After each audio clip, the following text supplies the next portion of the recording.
स्वागत है आप सभी का चॉक एंड डस्टर एकेडमी में। आज हम लोग एक यूपी टीजीटी के सेंटर पर आए हैं यहाँ पर और कुछ बच्चों से मिलते हैं, देखते हैं कि किस तरह से उनका एग्ज़ाम गया है, यहाँ पर किस तरह से उनकी तैयारी थी। टीजीटी उर्दू का एग्ज़ाम? जी सर, टीजीटी का था। तो कैसा रहा एग्ज़ाम? एग्ज़ाम सही था, आसान था। व्यवस्था कैसी थी? व्यवस्था भी सही थी, बहुत अच्छी थी। तो आप सबका व्यवहार अच्छा था, सबका इंतजाम अच्छा था, बहुत। तो आपकी तैयारी कितने समय से चल रही है? असल में देखिए क्या है, ये पेपर था सन 2022 में फॉर्म भरा था जी। तो कई बार तो ऐसा हुआ हम ये भी भूल गए कि हमने फॉर्म भी भरा।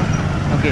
सच बता दूं कि मैं, क्योंकि गर्मी की छुट्टी चल रही, मैं प्राइवेट स्कूल में पढ़ाता हूँ। जी जी। तो मैं खेत में काम कर रहा था। ओके। दोस्त ने बताया, रायबरेली के दोस्त थे, कि कल एग्ज़ाम है। तो आप कहाँ से आए हैं यहाँ पर? वैसे तो मैं दिल्ली से हूँ, लेकिन मैं मेरा प्रॉपर रहने वाला सहारनपुर से हूँ। ठीक है ठीक है। तो हम लोग चॉक एंड डस्टर एकेडमी से हैं और हम लोग स्पेशली उर्दू के ही सब्जेक्ट को ही पढ़ाते हैं। अच्छा। यहाँ पे हमारे बहुत सारे टीचर्स भी हैं अभी। अच्छा। उनसे भी मुलाकात करवाएंगे आपकी। और तो उर्दू का मैं जानना चाहूँगा कि आपने उर्दू सब्जेक्ट क्यों चुना आज के दौर में? उर्दू को आपने क्यों सिलेक्ट करी? क्योंकि सभी लोग जो हैं वो अलग अलग भाषा चुनते हैं। कोई इंग्लिश चुन रहा है, कोई रशिया चुन रहा है। हाँ। फॉरेन लैंग्वेज का भी बहुत ज़्यादा स्कोप सुनने में आया था। तो आपने उर्दू लैंग्वेज का क्यों चुना? उर्दू कि हमें इससे ही टीचर बनना है। इसके पीछे दो बातें हैं। क्योंकि मैं मदरसा बैकग्राउंड से हूँ, क्योंकि मेरी उर्दू बहुत स्ट्रॉन्ग थी, तो मुझे लगा कि जो लैंग्वेज मेरी अच्छी हो, मुझे उसी से आगे बढ़ना चाहिए और उसी को दूसरे को सिखाना चाहिए। दूसरी ये है कि उर्दू जो है एक ऐसी ज़बान है जो पूरे हिंदुस्तान, कहने को तो हम ये कहते हैं हिंदी बोलते हैं, लेकिन ना तो कोई प्रॉपर हिंदी बोलता, ना ही प्रॉपर कोई उर्दू बोलता। मिक्स लैंग्वेज है। तो मिक्स लैंग्वेज है, असल में उर्दू के अल्फाज बहुत सारे हैं। तो हमें इसी ज़बान को लेके इसलिए आगे चलना है, ताकि इसके अंदर मिठास बहुत है ज़बान के अंदर। तो एक अच्छे उर्दू टीचर में कौन सी खूबियाँ होनी चाहिए भाई? क्या बताना? बोलने का अंदाज़ सबसे पहले, जैसे उर्दू टीचर है वो अपने आप से प्रेजेंट करेगा, उसका बोलने का अंदाज़ इतना शगुफ्ता और इतना अच्छा होना चाहिए कि उसकी तरफ लोग अट्रैक्ट हों। और दूसरी ये है कि जब वो पढ़ाए, उसके अंदर वो सारी क्वालिटी जो न्यू एजुकेशन पॉलिसी के हिसाब से जो हमारे जो हिंदुस्तान में हम न्यू एजुकेशन पॉलिसी जारी की है, उसमें जितनी भी चीज़ें हैं, हमें उन सब को ध्यान में रखते हुए लैंग्वेज अगर हम बच्चों को पढ़ाएं तो हमारे अंदर वो सारी क्वालिटीज़ होनी चाहिए, जो एक इंग्लिश टीचर में भी हो या एक फॉरेन लैंग्वेज के टीचर में भी हो, तब जाके ये लैंग्वेज आगे बढ़ेगी। तो स्कूल में उर्दू की तालीम को बेहतर बनाने के लिए क्या किया जा सकता है? सर, जैसे आज आप देख रहे हैं 3 लैंग्वेज फार्मूला बहुत अच्छे से गवर्नमेंट कह रही है कि इसको फॉलो करें सर, लेकिन मैं आप माफ़ करना, CBSE के स्कूलों में कहीं भी 3 लैंग्वेज फार्मूले के हिसाब से उर्दू नहीं दी जा रही है। बहुत बहुत अच्छा लगा आपसे बात करके और हमारे चैनल को ज़रूर आप सब्सक्राइब कीजिएगा। नमस्कार, आपका क्या नाम है? मेरा नाम सैयद दानिश अली। सैयद दानिश अली। ओके, तो हम लोग चॉक एंड डस्टर एकेडमी से हैं। तो आपने कभी हम लोगों का कोई चैनल वगैरह पे यूट्यूब पे वीडियो, जैसे हम लोगों की उर्दू की वीडियोस ज़्यादा रहती हैं, तो आप लोगों ने कभी देखा है? अभी तक तो नहीं देखा है। अभी नहीं देखा है, ठीक है। तो टीजीटी उर्दू का जो एग्ज़ाम था वो कैसा रहा आपका? जी, बहुत अच्छा रहा है। बहुत अच्छा रहा। सेंटर की जो व्यवस्था थी वो किस तरह से थी? बहुत ज़बरदस्त, किसी प्रकार की कोई समस्या नहीं हुई। ठीक है। तो आपके जो कमरा था, उस कमरे में जो बच्चे थे टीजीटी उर्दू के, उनमें कमी देखने को मिली है या फिर सभी प्रेजेंट थे आपके? हमारे यहाँ पर सिर्फ 9 प्रेजेंट रहे, बाकी गैर हाजिर रहे। तो कुल मिला के यहाँ पे कितने बच्चे होंगे आपके जो रूम में थे? हमारे रूम में सिर्फ 9 बच्चे थे। 9 बच्चे थे टीजीटी उर्दू के? जी, और बाकी दूसरे रूम्स में होंगे। ठीक है। वो तादाद कितनी रही होगी? एग्ज़ाम का जो लेवल था वो किस तरह का था? डिफ़िकल्ट था, मॉडरेट था या फिर इजी आया था? नहीं, बस इजी था सर। ये समझ लीजिए कि पढ़ने वाले के लिए बहुत इजी था। 90% इजी था। अगर तैयारी की जाती तो बहुत इजी रहा है। चूँकि मैं अभी यूपी टेट की भी तैयारी कर रहा हूँ, उससे रिलेटेड भी कुछ क्वेश्चंस आए हैं, तो मुझे तो इजी लगा है।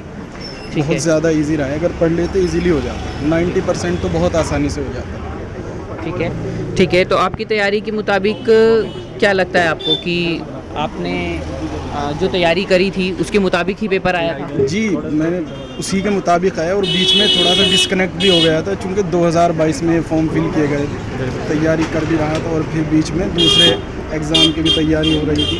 CTET वगैरह भी निकाला था मैंने। जी जी, चलिए बहुत अच्छी बात है। बहुत खुशी हुई आपसे बात करके। मैं थोड़ी सी शायरी भी करता हूँ, तो उसका भी मुझे बहुत बेनिफिट मिला है। जी, ओके। उससे मुताल्लिक भी कुछ सवाल थे। ठीक है। तो आपने कैरियर क्यों चुना? उर्दू लैंग्वेज में अपना कैरियर क्यों चुना आपने? उर्दू लैंग्वेज में जी। उर्दू लैंग्वेज में सर, एक तो उर्दू लैंग्वेज जो है ख़त्म होती जा रही है आपको, ठीक है। अब इसको प्रमोट करना चाहिए। और वैसे भी आप देखते हैं जब भी रेख्ता के प्रोग्राम होते हैं, लोग इसे चाहते हैं, लाइक करते हैं, लेकिन क्योंकि इसकी जो आपका लिपि है वो देवनागरी, लोग चाहते हैं कि देवनागरी में लिखी जाए, लेकिन असल में ये क्योंकि इसका जो रस्म ख़त है वो अरबी से और फ़ारसी से लिया गया है, तो लोगों को वहाँ दिक्कत आती है, ठीक है। लेकिन देखा जाए तो ये हिंदी ही है एक तरह से। कुछ अल्फाज हैं जिसमें आपका देखेंगे अरबी और फ़ारसी के अल्फाज इसमें मिले जुले हैं, लेकिन देखा जाए तो कुल मिला के 80% तो हिंदी ही है। तो आपका फेवरेट शायर कौन है? फेवरेट शायर तो मिर्ज़ा गालिब ही हैं आपका, ठीक है, मेरी तो भी है। उनकी जो शायरी थी उससे आपको क्या मदद मिली इस एग्ज़ाम में, या कुछ आया? फिलोसफिकल है, शायर हैं आपका, और उनकी फ़िलासफ़ी जो है ज़िंदगी की बहुत सारे जो पहलू हैं आपका, उसमें जो अलग अलग रंग हैं ज़िंदगी के, उसमें आप देखें जो उतार चढ़ाव है ज़िंदगी के, उस सबको उसमें परोया गया है आपको। कोई भी आप देख लीजिए तो जैसे डिजिटल एजुकेशन है और एआई के दौर में उर्दू टीचिंग को कैसे बेहतर बना सकते हैं आप? एआई के दौर में उर्दू टीचिंग के लिए हम बहुत सारे, आप देखिए ऑनलाइन बहुत सारे कंटेंट हैं हमारे पास, और एक आप देखिए एआई आ गया है, एआई से भी हमें काफ़ी मदद मिल सकती है। बहुत सारी चीज़ें रिसर्च के लिए काफ़ी कंटेंट हमें मिल जाता है। अगर हम रिसर्च करना चाहें उर्दू में या किसी भी और लैंग्वेज में या सब्जेक्ट के लिए, तो हमें काफ़ी उससे एआई से काफ़ी मदद मिल जाती है, हेल्प मिल जाती है। ठीक है, तो आप बेसिकली कहाँ से आए हैं? मैं दिल्ली से हूँ। दिल्ली से आए हैं, ठीक है। तो कब आना हुआ था आपका यहाँ पे? मैं सुबह ही आ गया था कि बाय मेट्रो। बाय मेट्रो, तो मेट्रो की आपको सहूलियत मिली हाँ, है यहाँ पे थोड़ा सा आने मुश्किल में? लगा हमें आने बाकी में। आप कहाँ से हैं? मैं सहारनपुर से अभी सहारनपुर से हैं, ठीक है। बाई ट्रेन आया हूँ। पैसेंजर चलती है हमारे यहाँ से 5:10 पर। पेपर का लेवल आप शब्दों में कैसे बयां करेंगे? पेपर का लेवल अगर शब्दों में देखें तो 70 to 75 बहुत बढ़िया रहा। बहुत अच्छा। बाकी तो कौन से स्नाफ से ज़्यादा 25% सवाल जो देखने भी- को मिले? कौन से स्नाफ से? जदीदियत से आए या गज़ल से, कसीदे से, मसनवी से, फसाने से ज़्यादा थे। अफसाने से ज़्यादा? अफसाने से ज़्यादा थे। अफसाने से। तो नज़म भी था। और कवायद क्या थी? कवायद सभी कवायद तरह में के बहुत थे। ईजी था। कवायद में easy था। जो 2021 में पेपर हुआ था और उसके मुकाबले में उसके बरक्स बहुत आसान थे। उसके बरक्स बहुत आसान था। जी तो कोई ऐसा सवाल कॉम्प्लिकेटेड जो लगा हो देख के? TGT। तो आपको क्या लगता है कि कट ऑफ कितनी जा सकती है इस बार पिछले मुकाबले? अच्छी खासी की जाएगी। जैसे हमारे फिरोज सर यहाँ पर खड़े हैं, तो पीछे जो कट ऑफ थी टीजीटी उर्दू की, तो उसके मुकाबले आपको क्या लगता है सर कि कितने जानी चाहिए? अभी तक बच्चों से रिव्यू के बाद तो यही लगता है कि कट ऑफ थोड़ी सी हाई जाएगी, जैसे पेपर इजी आया पिछले 2021 के बरक्स। फिर भी देखते हैं, लेट्स सी कैसा आता है इंशाल्लाह, और जिसका भी एग्ज़ाम अच्छा गया। अच्छा, मैं अगर पूछना चाहूँ कि अगर मान लीजिए आपका सिलेक्शन हो गया, आप साइबर कैफ़े में बैठे हैं, तो सबसे पहले किसको फ़ोन करेंगे? ऑब्वियसली घर वालों की करेंगे। सबसे पहले वालदैन वालदैन मतलब वालदैन को बहुत वक्त से बहुत। इंतज़ार है कि कामयाब हों किसी तरीके से, क्योंकि 10-15 साल हो गए स्ट्रगल करते। चलिए, बहुत अच्छा लगा, बहुत बहुत शुक्रिया आप लोगों का।